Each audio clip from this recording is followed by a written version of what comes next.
인생을 망치는 네 가지 못된 마음, 오늘은 반내개구라는 제목으로 말씀을 드립니다.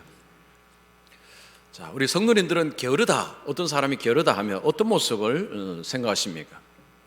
주로 이런 모습을 많이 생각할 것입니다. 침대에 널브러져 있는 모습, 그러니까 침대 밖으로 안 나가는, 그러니까 널브러져 있는 모습, 아마 이런 모습을 주로 많이 생각을 하실 것입니다. 또 하나가 있습니다. 지금 방이 굉장히 어지럽고 너저분합니다. 그런데 청소를 안 합니다. 그러면 게으르다, 보통 이렇게 생각을 합니다. 게으르다라고 할 때는요, 행동이 좀 굼뜬 상황, 군뱅이 같은 이런 모습을 많이 생각을 합니다. 자, 오늘 설교 제목이 반내개구입니다. 이 반내개구란 말이 무슨 뜻일까요? 자, 반자는 밥반, 올레 10개 입구입니다. 밥이 오니 입이 열린다, 이런 뜻입니다. 좀 다른 비유로 말하자면 사과나무 아래에서 입을 벌리고 있는 모습입니다. 왜 사과나무 아래에서 입을 벌릴까요? 사과가 떨어지기를 기다리기 때문입니다. 자, 이 모습이 게으른 자의 모습입니다. 자, 우리 보통 게으르다 하면 일단은 행동 자체가 좀 빠릿빠릿하지 않습니다. 뭔가 굼뜨러서 굼뜬 상황, 이런 상황을 많이 생각을 합니다. 자, 그러면 어떤 사람이 방이 지금 지저분합니다. 그리고 침대에 널브러져 있습니다. 그 사람을 향해서 참 당신 게으르군요 라고 쉽게 단정해서 말할 수가 있을까요? 자, 이 질문을 가지고 오늘 말씀에 들어갑니다. 저는 본문에 보면 이런 말씀이 있습니다. 게으른 자의 욕망이 자기를 죽이나니 이는 자기의 손으로 일하기를 싫어함이니라. 자, 오늘 본문은요, 게으른 자가 자기를 죽인다, 이게 무슨 말일까요? 이런 뜻입니다. 게으르기 때문에 일을 안 하니까 먹을 것이 없어서 굶어서 죽는다는 이야기죠. 자, 그러면 게으른 자의 욕망이 뭘까요? 이 욕망이라는 것은 일하지 않고 먹고 사는 것, 이게 게으른 자의 욕망입니다. 게으른 자가 원하는 건 뭐냐면 일 안 하고 먹고 살았으면 좋겠다, 이게 게으른 자의 욕망이고 소망입니다. 그 욕망이 자기를 죽인다는 것입니다. 그래서 이 말씀은 게으름은 삶을 망치는 주범이라, 그런 말씀입니다. 자, 이 말씀에서 게으름의 핵심을 우리가 찾을 수 있습니다. 즉, 게으름의 핵심은 뭐냐? 자기가 해야 될 일을 하지 않는 것입니다. 이것이 게으름의 핵심입니다. 자기 손으로 자기가 해야 될 일을 하지 않을 때, 이것이 바로 게으름인 것입니다. 만약에 어떤 사람이 침대 위에 널브러져 있습니다. 그리고 방 청소하지 않습니다. 참 당신 게으르군요, 이렇게 쉽게 이야기할 수 없는 이유가, 우리는 살면서 가끔 어떤 때는 그러고 싶을 때가 있습니다. 청소 안 하고 싶을 때가 있고요, 그리고 침대 그냥 확 널브러져 있고 싶을 때가 있습니다. 그 모습만을 가지고 게으르다는 말을 할 수 없다는 거죠.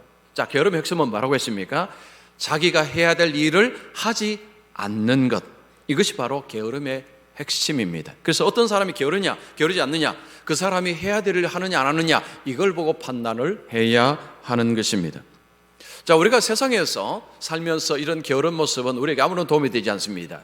그런데 진짜 문제는 하나님 앞에서입니다.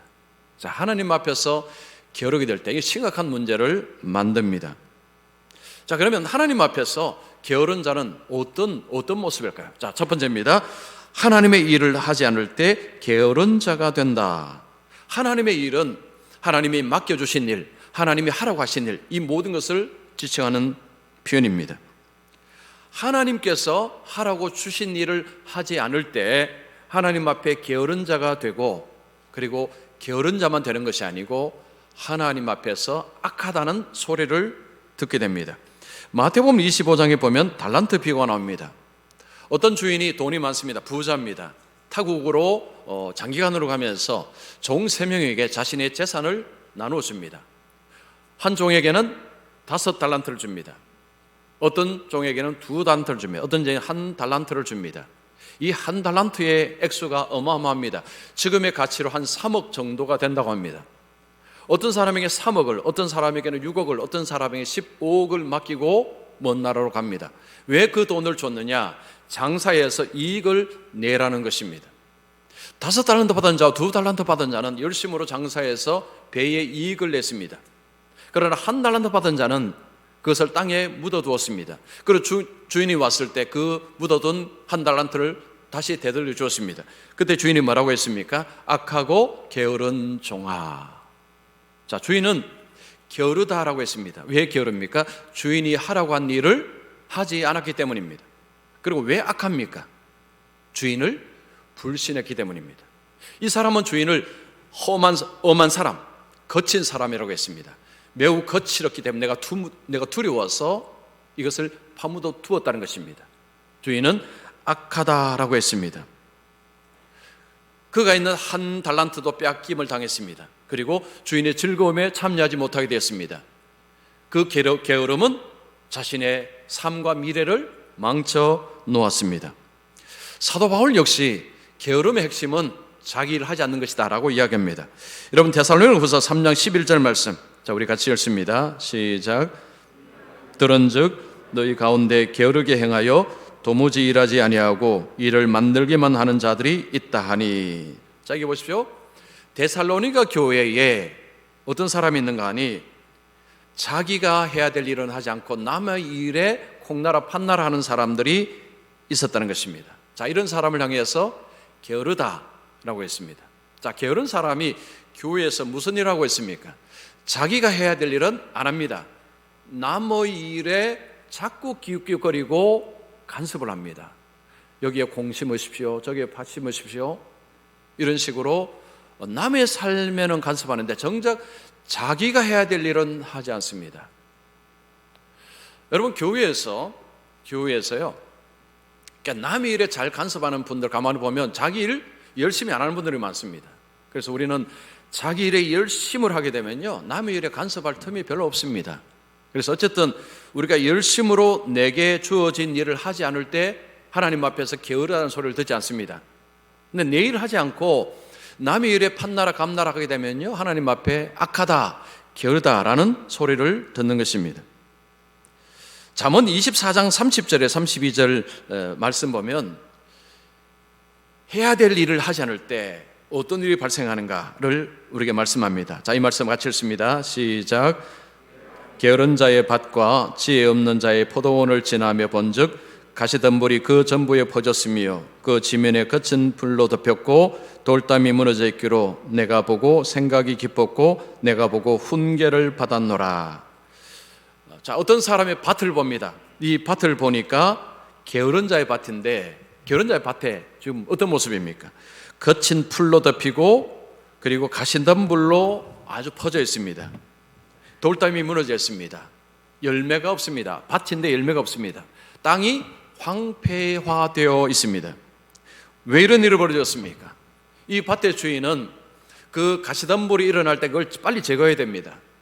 그리고 이 풀들도 빨리 제거해야 됩니다. 돌담도 잘 세워놓아야 됩니다. 그래야 이 짐승들이 함부로 들어오지 못합니다. 그럴 때 거기에서 열매를 얻을 수 있습니다. 근데 지금 이 밭에는 열매가 하나도 없습니다. 완전히 황폐화되어 버렸기 때문입니다. 이 밭의 주인은 자신이 해야 될 일을 하지 아니하였기에 이런 일이 벌어진 것입니다. 여러분, 우리가 어떤 행동을 하지 아니할 때 어떤 결과, 좋은 결과가 올 수가 없습니다. 자, 그런데 또 한편으로는요, 우리가 뭔가 열심히 하는데도 좋은 결과가 없을 수도 있습니다. 겉으로 볼 때는 굉장히 열심히 합니다. 그런데 하나님 앞에서는 게으를 수 있다는 것입니다. 더 쉽게 말하면요, 여러분 세상에서 정말 열심히 살아갑니다. 굉장히 근면성실합니다. 그런데 하나님 앞에서는 게으른 자가 될 수가 있는 것입니다. 이 게으름을 위장된 게으름이라 부릅니다. 자, 여러분 우리 성도님 가정에 학생이 있다고 생각해 보세요. 학생이 한 명 있습니다. 내일 시험입니다. 오늘 학교에서 와서는 뭐 하느냐니까 청소합니다. 뭐 거실 청소, 뭐 유리창 청소, 막 청소하면 열심으로 막 청소합니다. 이 학생 왜 이렇게 할까요? 공부하기 싫기 때문입니다. 이유는 그겁니다. 공부하기 싫으니까 지금 이거 하는데 왜 이거 할까요? 나는 지금 바쁘다는 거죠. 나는 지금 바쁘다. 나는 좀 할 일이 많다는 것입니다.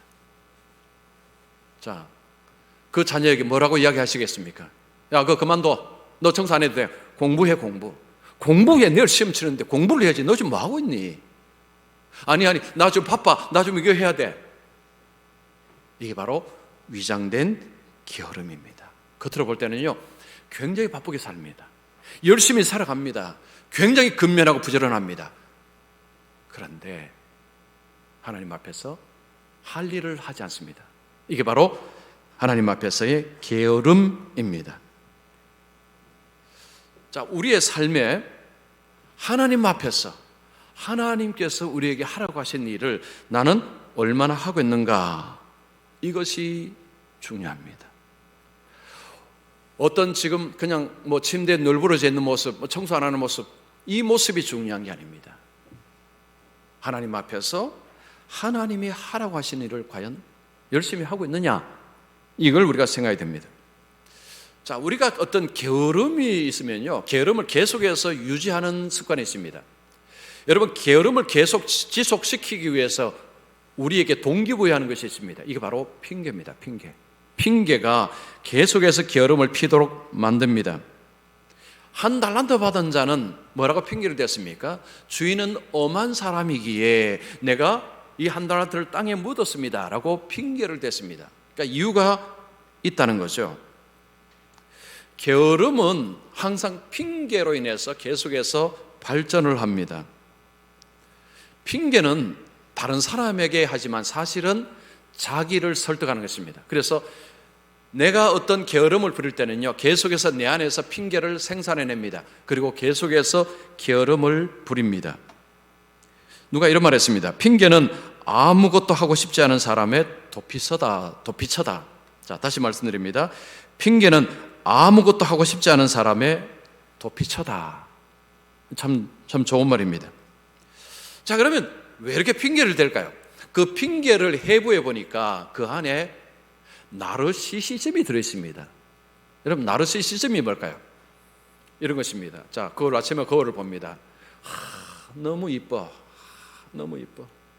또 우리 남성들은 너무 잘생겼어. 이렇게 잘생겼는데 사람들이 알아봐 주질 않아. 이게 나르시시즘입니다. 자기를 과대하게 사랑하는 것입니다.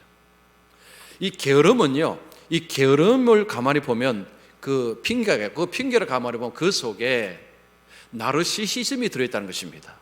여러분, 이게 무슨 상관이 있을까요? 이런 것입니다. 여러분, 우리의 본능은 편한 거 좋아합니다. 쉬운 거 좋아합니다. 안락한 걸 좋아합니다. 이게 우리의 본능입니다. 이게 우리의 마음입니다. 편한 거 다 좋아합니다. 여러분, 안락한 거 다 좋아합니다. 재밌는 거 다 좋아합니다. 이것이 우리의 본능이고 우리에게 그 요구를 합니다. 그런데 어떤 일을 하려고 하니까 이게 힘듭니다. 그래서 그 일을 하지 않습니다. 그리고는 내 본능을 쫓습니다. 오늘 좀 쉬어야 되겠다. 오늘 좀 안 해야 되겠다. 그냥 뭐 해야 되겠다. 이것이 바로 자신의 본능에 순종하는 것이고, 그걸 다른 말로 하면 자기를 너무 사랑해서 일어난 일이라고 그렇게 표현을 합니다. 자, 우리가 하나님이 일을 한다는 게 결코 쉽지 않습니다. 여러분, 하나님이 일하는 게 쉽지 않습니다. 왜 그럴까요? 우리의 본능하고 맞지 않습니다. 하나님이 하라고 하시는요, 우리 본능하고 전혀 안 맞습니다. 우리 본능이 싫어합니다. 근데 우리는 이것을 해야 되는 건 너무 잘 알고 있습니다. 하나님이 이 일을 하나님의 백성이라면 그걸 할 필요가 없다 하라고 하는 사람 아무도 없습니다. 근데 문제는 뭐냐면 해야 되는 줄 알면서도 미루는 것입니다. 이것이 오늘날 우리의 문제라고 할 수 있습니다. 자, 마귀 속으로 해서 작전을 짭니다. 어떻게 하면 기독교를 말살할 것인가? 작전을 짜다가 한 마귀가 제안을 합니다. 제가 제안을 하나 합니다. 그게 뭐냐 하니까 저를 보내주시면 예수 믿는 사람을 다 핍박해서 죽이겠습니다 라고 했습니다. 그때 대장 마귀가 말합니다. 야, 그거 아무 소용없어. 너 그렇게 시작하면 기독교는 더 불타오를 거야. 아무 소용없는 짓이다. 그래서 어떤 마귀가 손을 듭니다. 그러면 제가 한번 해보겠습니다. 그래, 너는 무슨 계획이 있느냐? 저는 내려가서 천국도 없다, 하나님도 없다, 이게 전부 거짓이다, 이런 식으로 사람들을 제가 유혹을 하겠습니다. 그러자 대장마귀가 그래 뭔가 좀 효과가 있는 것 같은데 근데 그것으로는 좀 부족하겠다 하고 있습니다. 그래서 어떤 마귀가 또 손들었습니다. 제가 한번 계획을 한번 내보겠습니다. 그럼 뭐냐 하니까 이런 계획입니다. 저는 내려가서 하나님도 계십니다. 천국도 있습니다. 지옥도 있습니다. 그리고 여러분 전도해야 됩니다. 라고 하고는 그 다음 오늘 말고 내일 하십시오. 지금 말고 나중에 하십시오. 제가 이렇게 해보겠습니다. 그래? 그래 나가서 한번 해봐라. 보냈다고 합니다.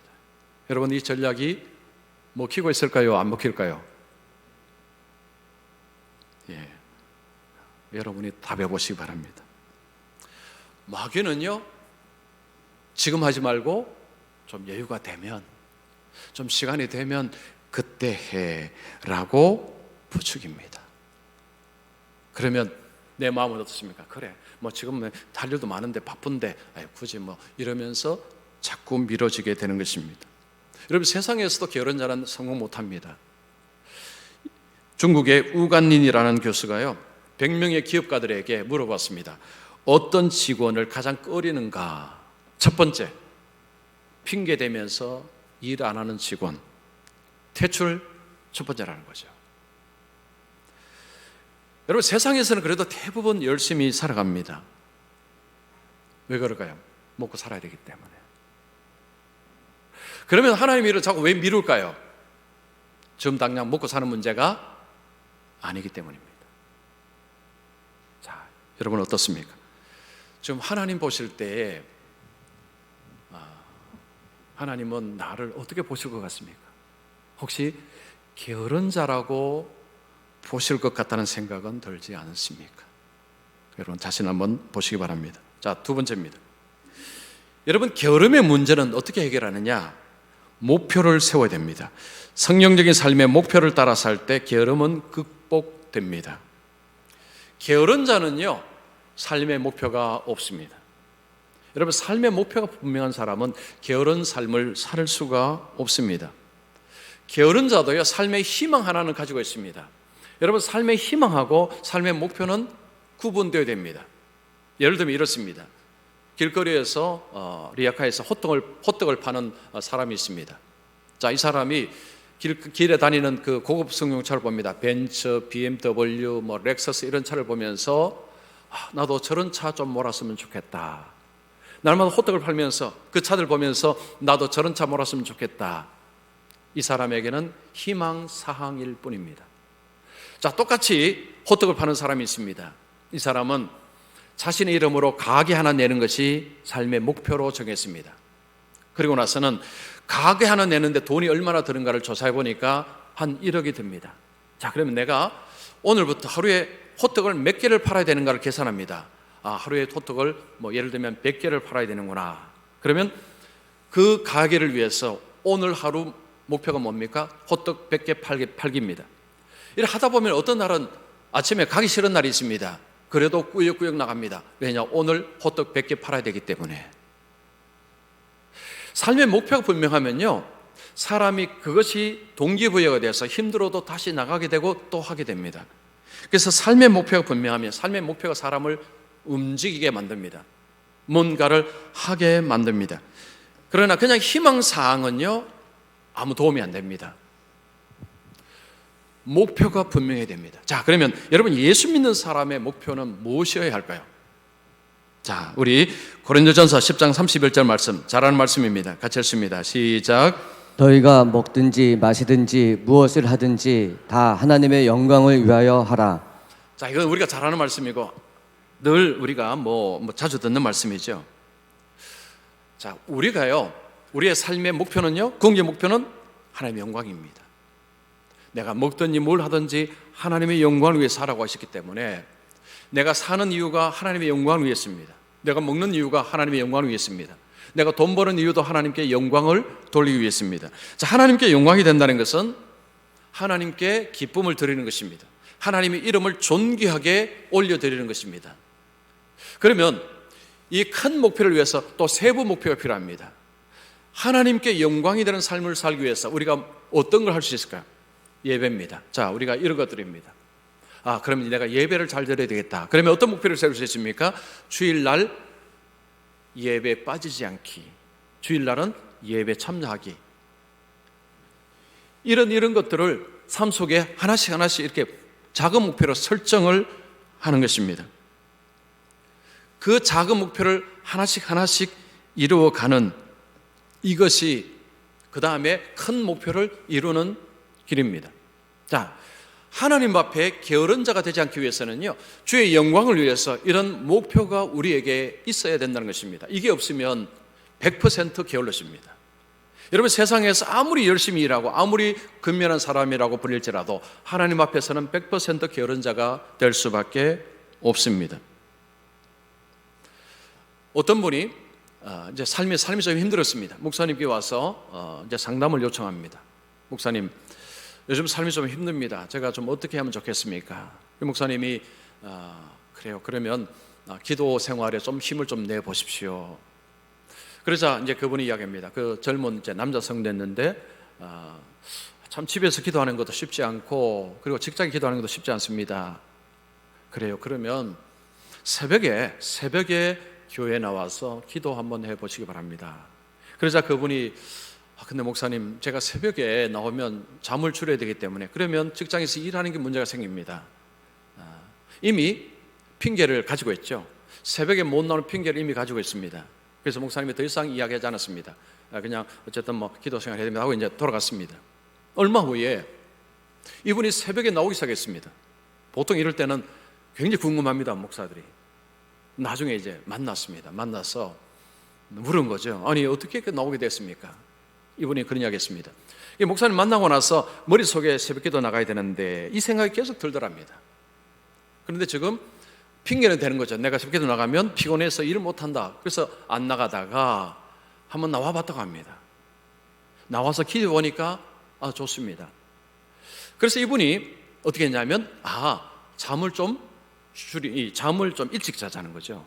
잠을 줄일 수는 없죠. 그래서 좀 일찍 자자라고 그렇게 이제 했다고 합니다. 그래서 좀 일찍 자니까 결국 잠의 어떤 양은 비슷합니다. 시간은 비슷합니다. 그러니까 가능하게 되었습니다. 이분은 방법을 찾은 것입니다. 여러분, 우리가 어떤 목표를 세울 때 우리의 본능은요 다 거부합니다. 왜냐? 쉽지 않기 때문입니다. 뭔가를 손해봐야 됩니다. 그래서 거부합니다. 이럴 때에 방법을 찾아야 됩니다. 남이 할 수 있으면 나도 할 수 있습니다. 제 이야기 좀 하겠습니다. 저는 제가 설교를 미국에서 공부했습니다. 그래서 목회에 어쨌든 설교를 좀 잘하는 것이 제 삶의 목표입니다. 어쨌든 설교를 좀 잘하고 싶어요. 지금도 그렇습니다. 여러분, 설교자에게 목회자가 가장 힘든 시간이 뭐냐면 설교 준비하는 것입니다. 설교하는 것은 하면 됩니다. 근데 설교 준비하는 과정이 좀 어렵습니다. 저는 제가 담임 목사가 되고 나서 설교 준비를 보통 언제 했냐면 금요일 오후 아니면 저녁부터 토요일 이렇게 해서 토요일 저녁에 설교 준비가 끝났습니다. 그래서 보통 금요일이 되면요 이 압박감이 어마어마합니다. 이 스트레스가 보통 그게 아닙니다. 이것은 여러분 상상을 초월합니다. 심지어는 설교 준비가 주일 새벽 2시에도 끝난 적이 있습니다. 그러면 조금 자고 주일을 인도하면요 얼마나 피곤한지 모릅니다. 그러면 이제 마음속에 내가 이렇게는 안 되겠다. 그래서 설교 준비를 좀 주중으로 이렇게 좀 옮겨서 해야 되겠다 하고 이제 화요일 날 이제 설교 준비를 하려고 딱 이렇게 폼을 딱 잡았는데요. 그때 무슨 일이 벌어진지 아십니까? 제 뇌가 이렇게 말합니다. 주인님, 왜 이러십니까? 주인님, 왜 이러십니까? 아니, 왜 이 힘든 일을 지금부터 하려고 하십니까? 아직 시간이 남았습니다. 천천히 하십시오. 그러면요 제가 거기 반응합니다. 그래, 그렇지, 아직 시간이 있지. 그리고는 또 다른 거 합니다. 그러다가 화, 수, 목, 금 가면 그때부터 급해지니까요. 급해지면 해야 됩니다. 그리고 어마어마한 스트레스를 받고 또 준비합니다. 그러면 이전처럼 또 그대로 합니다. 이 생활을 제가 무려 16년 정도를 했습니다. 그 습관을 못 바꿨습니다. 나중에는 이제 핑계거리가 생겼습니다. 이제 목사들 만나면요 이런 핑계를 합니다. 주님이 꼭 토요일 날 저녁에 오신단 말이야. 이해하셨죠? 주님의 영감이 꼭 토요일 저녁에 주시니까 이거 설교 준비 일찍 할 수가 없지. 그러면서 그냥 그 패턴으로 그렇게 또 살았습니다. 그러다가 계속 스트레스 받고 힘들고 하는 뭐 그러면서 그냥 그렇게 사는 거죠. 거기에 익숙해져 버린 것입니다. 그러다가 제가 한 책을 읽었습니다. 그 책이요, 어떤 작가가 쓴 책, 기독교 서적이 아닙니다. 자, 이분이 자기가 글을 어떻게 쓰는가를 적어놨습니다. 이분은 새벽에 일어나서 글을 쓴답니다. 근데 새벽에 일어나서 글을 쓴다는 게 본인도 그래요. 이게 쉽지가 않답니다. 머리가 멍하니 그냥 커피 한 잔 마시고도 생각이 안 난다는 거예요. 그럼 뭐 하는 거 하면 그냥 아무거나 친답니다. 아무거나 치다 보면 글을 쓰기 시작한다고 표현했습니다. 그래서 제가 이보고 옳거니 이 방법을 내가 써봐야 되겠다 하고, 제가 그 다음 주에는요, 이제 화요일 아침에 이제 설교 준비라 딱 이렇게 있으니까 제 브레인이, 뇌가 이거 주인님이 왜 이러십니까?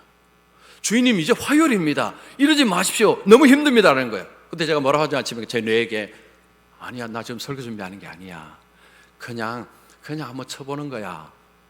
이거 제가 거짓말하고 진짜입니다. 그리고는 이렇게 치다 보니까요, 설교 준비가 되어버렸습니다. 그래서 그 다음부터 혁명이 일어났습니다. 16년 동안 못 박힌 습관이 고쳐졌습니다. 그래서 이제는 평일날 이게 분산이 됐습니다. 그렇다고 여러분 하루 종일 설교 준비하는 건 아닙니다.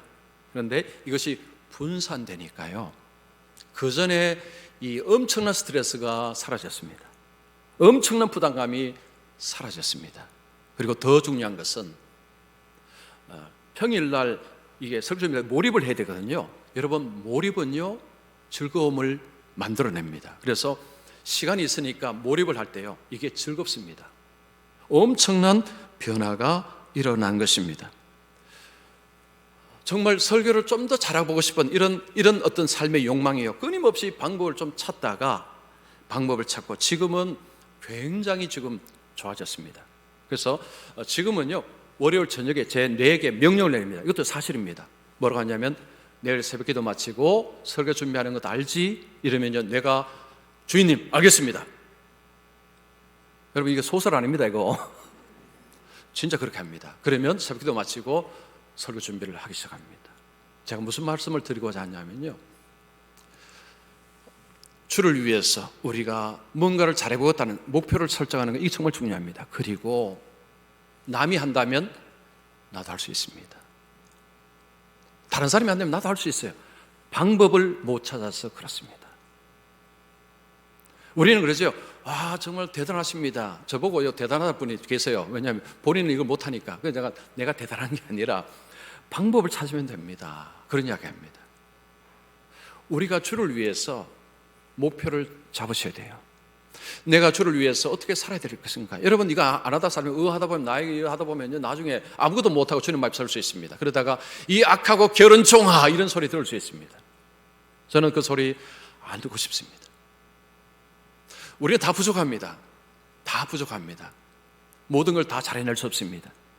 근데 정말 우리가 해야 될 정말 중요한 일들에 관해서는요, 잘 할 수 있도록 목표를 설정하고 방법을 찾고 부단히 애를 써야 됩니다. 그렇지 않으면 시간은 훅 지나가 버립니다. 여러분, 원래 벌써 2개월 지나갑니다. 어제 시작한 것 같은데 이건 우리 다 알지 않습니까? 너무너무 빨리 지나갑니다. 이러다가 하나님 앞에 턱 설 수 있습니다. 이걸 우리가 두려워해야 됩니다. 저는 그게 두려운 사람입니다. 정말 저는 두려워합니다. 하나님 앞에 갑자기 설 날이 언제일지 모릅니다. 그래서 우리에게 있는 날들 통해서 하나님의 일들을 하지 않게 될 때, 세상에서는 잘 살았다 소리 들을 수 있습니다. 세상에 칭찬받을 수 있습니다. 그러나 하나님 앞에서는 악하고 게으른 종이라는 소리를 들을 수도 있습니다. 우리가 두려워해야 될 것은 바로 그 소리를 듣는 것입니다. 우리의 본성은, 우리의 뇌는 하나님 일하는 거 별로 좋아하지 않습니다. 하나님의 뜻을 행하는 거 별로 좋아하지 않습니다. 이걸 극복을 해야 된다는 거죠. 이걸 극복하지 않으면 그냥 내일 좀 더 후에, 마귀가 가장 좋아하는 유혹 방법을 우리에게 쓰면 곧바로 우리는 우리 본능에 순종해서 그래, 내일 하지, 내일 모레 하지, 1년 뒤 하지. 나중에 재앙이 다가옵니다. 재앙이. 그래서 우리가 하나님 앞에서는 게으른 자가 되면 안 된다는 말씀을 제가 드립니다. 그래서 자, 오늘 우리 예배 드시는 분들은요, 우리에게 시간이 있습니다. 여러분, 아직 시간이 있습니다.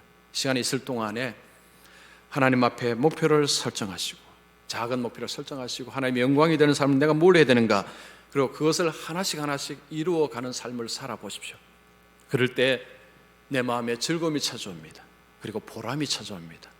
그리고요, 이렇게 하니까 이렇게 좋은 거구나, 이게 좋은 것을 경험하게 됩니다. 그러면 그 다음부터는 이게 습관이 좋은 습관이 되어서 자동으로 굴러갑니다. 이게 습관의 힘입니다.